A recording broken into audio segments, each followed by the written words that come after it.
पैरी बाजे मोर मन हर गुनगुनाए। तोर हंसी के उजियारी ले मोर दुनिया मुस्काए।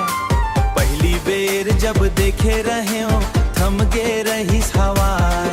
नैनन के ओ माया भाखा चुपके मन ला भाई, चुपके मन ला भाई। भोर के वो सब चमके जैसे तोर रूप झलकत है। फूल के महकले बढ़ के तोर सुरता बसत है। मोर धड़कन गिन गिन कही थे तोर नाव रे भुवन दे, तोर नाव रे संगी संगी। जिंदगी भर के सपना मोर बस तोर संग रंगी। महुआ डार हिलत रहीस पवन गुनगुन गावत। तोर चुनरी लहरावत रहीस मन मोर हरसावत। माटी के खुशबू मंघुल गे तोर मीठा ओखा मुस्कान। तोला देखत देखत संगी भर गे मोर परान। रुंझुन रुंझुन रुंझुन बाजे पायल खेत किनारे आए। धान के बाली हंस हंस देखे माया नवा जगाए।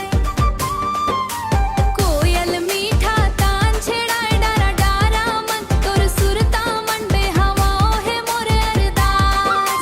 सातों जन्म तक साथ निभावो यही मोर विश्वास। माया के रेंगना धीरे धीरे मन आंगन मनाए।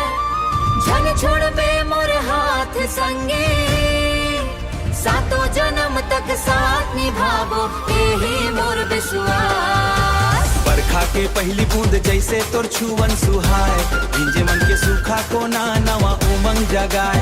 तोर बिन सुना लागे रद्दा सुना लागे गाँव। तोर संग चलहूं जी भर गावत मयाओ के नाव। सांझ बेरा जब सूरज ढलते अंबर बदलाए बदलाए। तोर अचरा के सपना सजाए। चंदा ऊपर छाता देख तारा मुस्कावत। मोर दिल के हर एक धड़कन तो नाव दोहराए। छुनूर छुनूर पैजे मोरे अंगना आए। तोर माया के मीठा सुरता दिन रात मन भाए। दूर दूर तक गूंजे गाना पवन संग उड़ जाए, पवन संग उड़ जाए। मोर जिनके हर खुशी अब तोर संग मुस्काए।